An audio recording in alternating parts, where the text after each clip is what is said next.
And aside dyan, mga kapiksi, nakikita din natin na lalo pang magmumultiply. Dumodoble, pwedeng dumoble, pwedeng maging triple yung kita nyo.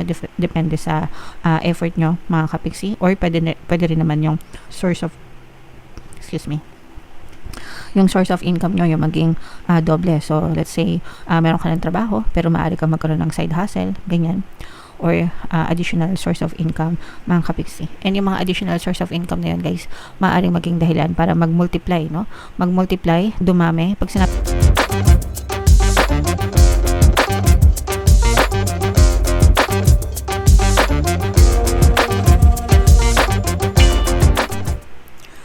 Hello guys, hello Aquarius, welcome back to Pinoy Pixie Tarot. Ang pamagat ng episode natin for tonight is Blessings 2026. Tingnan natin guys yung mga potential blessings na pwede nyo ma-experience ngayong taon ng 2026, and kung may mga balakid mga kapiksi, i-mention din natin yan guys. Okay, so unahin natin tong deck na to guys. Ito yung mga angel messages muna, no? Dito ako palagi nagsisimula mga kapiksi. So ito guys, we have to protect our Mother Earth, no, in any way that we can, dahil ang Mother Earth ang ating tahanan. Okay? So, lahat tayo ay may responsibilidad na alagaan ang ating kalikasan sa kahit anong paraan na magagawa natin. Yung simpleng pagtatapon ng basura sa tamang lugar, paglilinis ng bakuran nyo, paglilinis ng inyong tahanan, mga kapiksi, yung inyong pagtatanim, kung kayo ay mahilig magtanim guys, mga plantito, plantita, yung pagko-conserve nyo ng tubig, di ba? Lahat yon mga kapiksi, tayo yung may responsibilidad para panatilihin na malinis and panatilihin na kaaya-aya, no, ang ating tahanan. Guys, hindi natin kailangan ipagsigawan ng malakas na tayo ay environmentalist, mga kapiksi. Ang kailangan natin gawin ay gawin yung ating mga responsibilidad para maging kaaya-aya ang ating tahanan, ang ating Mother Earth guys. Okay? Alright, so yan yung first message para sa inyo guys. Yung second message naman guys is you honor your emotions guys, no? Yung energy level nyo, yung emotions nyo, yan yung magiging feedback sa inyo if you are vibrating positively or negatively, mga kapiksi. Yung ating emosyon ay sumusunod sa kung ano yung pattern of thoughts natin palagi. So, kung maganda yung iniisip nyo guys, maganda. Kung maganda yung nararamdaman nyo, ibig sabihin maganda yung iniisip nyo. And kung hindi maganda yung nararamdaman nyo, ibig sabihin hindi rin maganda yung iniisip nyo. So, kapag naramdaman nyo na hindi maganda yung nararamdaman nyo, ask yourself, anong iniisip ko, diba? And bakit ko to iniisip? Kung hindi naman to makakatulong sa akin, diba? By all means, stop thinking about it and i-divert nyo yung attention nyo sa ibang bagay para mas gumaan yung inyong pakiramdam, maging masaya kayo, and mas maging kaaya-aya ang inyong pamumuhay, mga kapiksi. It's a matter of discipline guys, no? Kaya nga sinasabi nila, happiness is a choice. It's a choice kung ano yung gusto mong pagtuunan, pagbuhusan ng iyong atensyon, mga kapiksi. Okay? And of course guys, this is a reminder, no? Focused intention, ibig sabihin mag-focus kayo sa mga magagandang intention nyo sa buhay, kung saan kayo sasagana, uunlad, aasenso, i-bless, and kung paano rin kayo magiging blessing sa ibang tao, mga kapiksi. Kapag ka tayo ay, syempre hindi kayo magiging blessing sa ibang tao kung ikaw mismo sa buhay mo ay hindi ka blessed, diba? So, kung gusto mo maging blessing sa ibang tao, kailangan blessed ka muna sa buhay mo, and by all means focus on those blessings, and then you can give back to other people or share your blessings to other people. Kapag ganyan yung ating stand, diba? Yung ating pananaw sa buhay, sama-sama tayo nagtutulungan, mas magaan sana yung ating pamumuhay, mga kapiksi. Kaya lang yung iba sakim, yung iba ganid, lalo na dito sa Pilipinas, no? Ginanid ng mga korap na politiko. Kaya imbis na mayaman ng Pilipinas, mayaman ng mga Pilipino, tayo tuloy yung nagsasuffer. So, wag ganun guys, okay? So, comment down below, Aquarius, if feeling nyo naka-resonate kayo dyan. Shuffle natin ito guys. Hanapin natin yung energy ng Aquarius. Habang sinashuffle ko to, panoorin nyo muna yung video natin regarding sa ating paano mag-manifest ng abundance video course. Kapiksi, sawa ka na ba sa mga struggles at hirap sa buhay mo? Masipag ka ba at masikap sa buhay ngunit hindi ka pa rin umaasenso? Ilang beses ka na bang nag-attempt mag-negosyo at mag-invest pero palagi ka pa rin nalulugi? Sa pagkakataon na ito ay maaaring may subconscious beliefs ka na nagiging balakid sa iyong pag-unlad at pagyaman. Introducing, paano mag-manifest ng abundance video course. Dito ay matututunan mong ma-overcome ang mga balakid mo para tuluyan ka ng umunlad, umasenso, sumagana, maging matagumpay, successful at maswerte sa iyong kabuhayan, pera, trabaho, negosyo, salapi at kaperahan ng bonggang-bongga. Dali, mag-send na ng email sa pinoypixie@gmail.com at simulan na ang iyong pagyaman ngayon. Alright, so sa lahat ng gusto mag-avail ng course guys, mayroon tayong paano mag-manifest ng abundance video course, paano mawala ang third party at magkaroon ng harmonious na relationship, paano pabalikin si ex or vice breakup. Sa mga interested guys, mag-send lang kayo ng email sa pinoypixie@gmail.com. And sa mga naghahanap guys, ang pampaswerte na lucky charms, si lucky bracelet, aventuring, tsaka si train, yung recommended ko, may makikita kayo guys ng mga link sa description box. So, Aquarius, kayo ay represent ng Queen of Swords. Ito yung ating blessings energy. Latag natin yung spread nyo guys.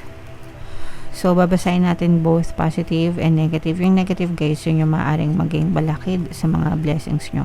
Pero so far, no, dito sa set of energies na to, lahat ay positive mga kapiksi. So, unang-una guys, blessed kayo sa pera. Mamamanifest nyo itong mga blessings sa pera mga kapiksi. Makakapag-manifest kayo makakapag-manifest kayo ng mga bagong opportunity sa pagdating sa mga pagkakakitaan. So, pwedeng bagong trabaho, bagong negosyo, bagong investment, ganyan. Pwede rin na magkaroon kayo ng mga bagong kliyente kung kayo ay nasa sales, kung kayo ay mga freelancers, ganyan, mga bagong proyekto, no? So, anything na pwedeng magpasok ng pera sa inyo, mamamanifest nyo yan, guys, okay? And aside dyan, mga kapiksi, nakikita din natin na lalo pang magmumultiply, dumodoble, pwedeng dumoble, pwedeng maging triple, yung kita nyo, depende sa effort nyo, mga kapiksi, or pwede rin naman yung source of, yung source of income nyo, yung maging doble. So, let's say, meron ka ng trabaho, pero maaari kang magkaroon ng side hustle, ganyan, or additional source of income, mga kapiksi. And yung mga additional source of income na yun, guys, maaaring maging dahilan para mag-multiply, no? Mag-multiply, dumami. Pag sinabing multiply, dumami, di ba? Yung inyong kaperahan o yung papasok na pera, yung aanihin nyo, mga kapiksi, ngayong 2026. So, nakikita natin na super blessed talaga kayo sa pera, guys. Bukod dito, guys, meron din kayo mga good karma. Yung iba sa inyo, guys, magkakaroon kayo ng peace of mind, no? So, it's also a blessing na meron kayong peace of mind. Syempre, kasi kapag peace of mind, mga kapiksi, wala kang pake sa ibang tao, tahimik, no? Tahimik kahit na anong sabihin nila, parang hindi ka na affected, mga kapiksi, kaya ka nagkakaroon ng peace of mind, guys. And bukod dito, nakikita rin natin na maaari kayong makatanggap din ng mga good karma, guys, sa 2026. Ito ay dahil sa pagkakaroon nyo ng mga mabubuting intention, lalo na guys kapag kayo ay tumutulong sa inyong mga kapwa. Kung gusto nyong dumami yung deposito nyo sa Karma Bank, mga kapiksi, kailangan nyo ng kawanggawa, guys. At saka mabisang paraan din yun para mabawasan yung mga karmic debts nyo o yung mga utang na karma na tinatawag, mga kapiksi. So, gumawa ng kawanggawa, guys, or charity. And for some of you guys, may mga mamamanifest din kayo ng mga dasal, no? Mga pwedeng answered prayers or mga wish nyo, mga kapiksi. Kung meron kayong mga bini-wish or mga minamanifest talaga for 2026, maaari kayong makakita ng mga movement or paggalaw, no? Kasi kapag nagmamanifest kayo, guys, minumove, no, ni universe yung mga tao, bagay, sitwasyon sa paligid mo para mag-manifest yung mga desires nyo.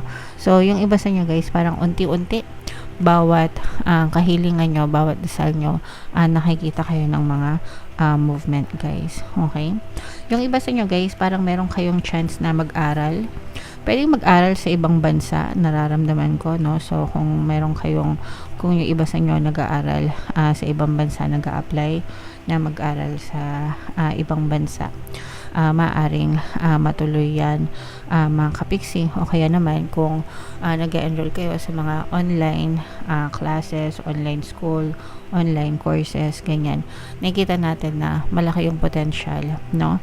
Pero this is something online, guys. Parang I'm sensing na marami kayong matututunan online na makakatulong para sa inyong pag-angat, pag-unlad, pag-asenso, mga kapiksi. So that's also a blessing sa inyo, guys. Okay?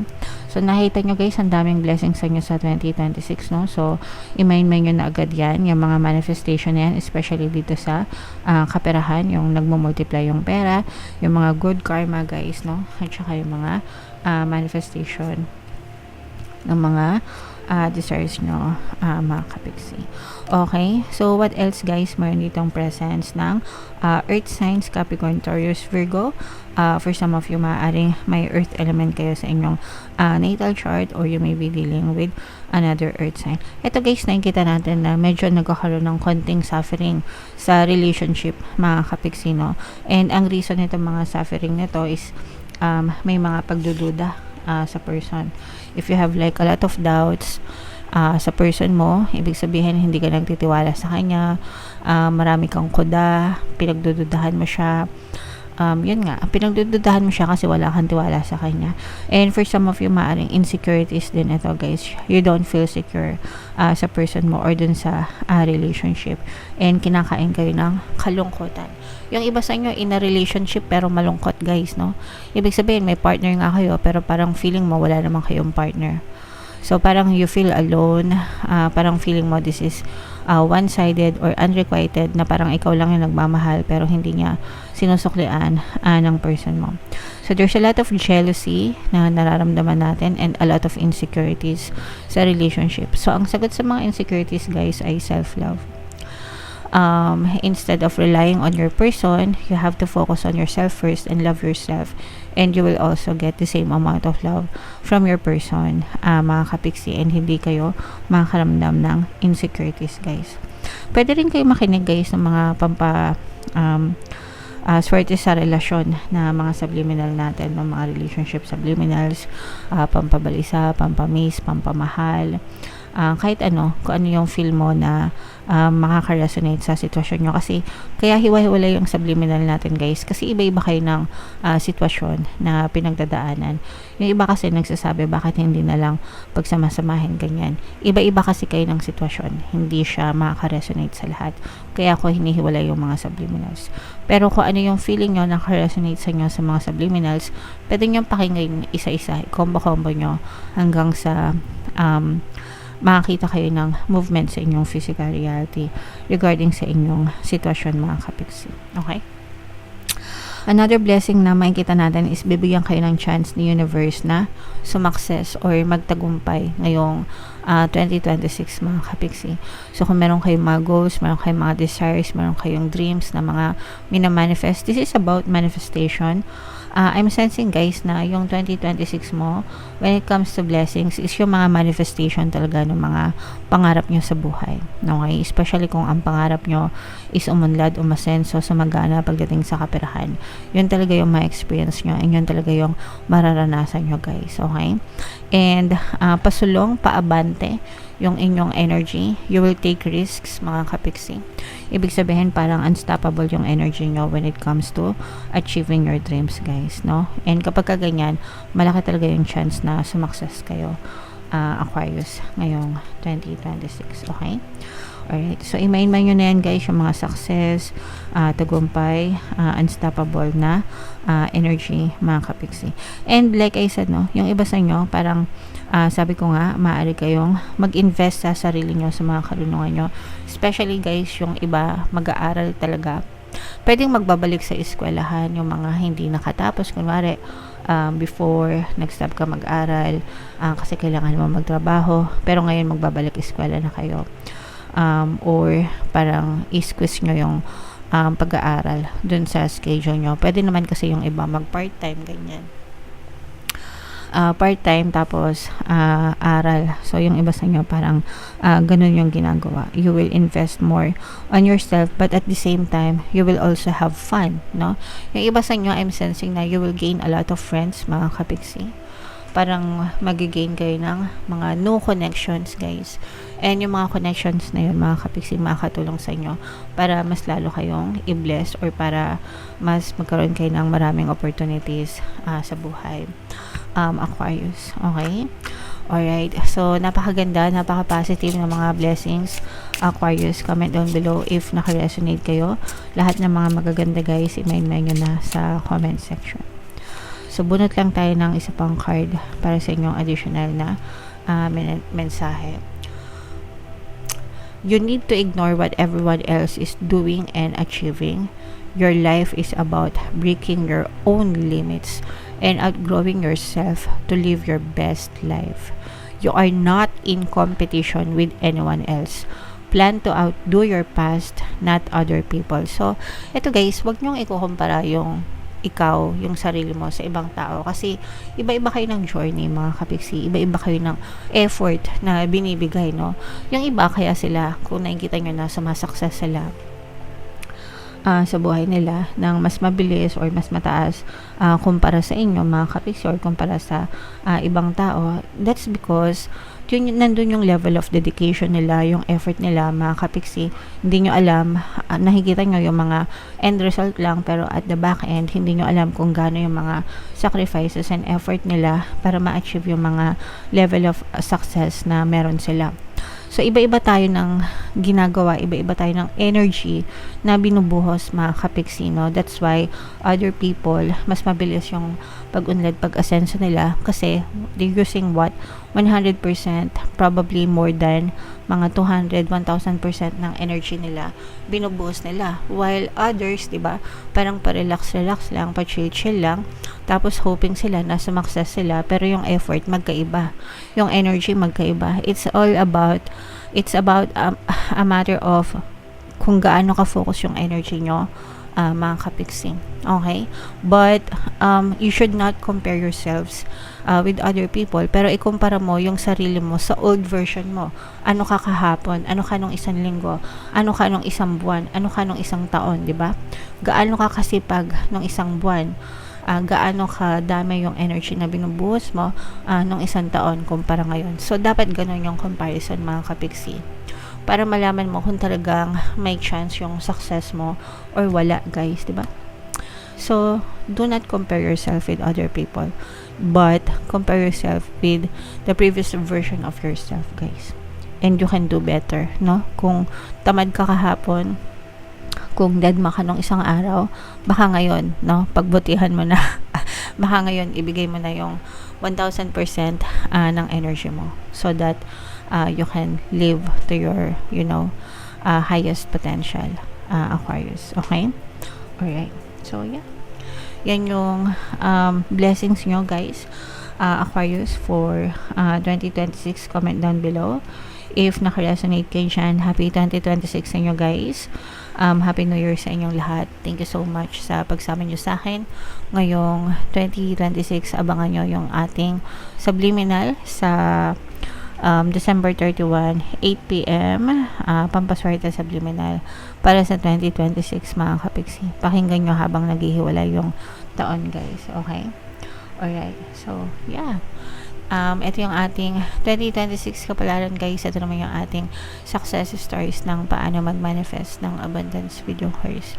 Click here to subscribe, guys. Thank you for liking, sharing, and subscribing. See you next time. I love you all. Have a nice day. Bye-bye.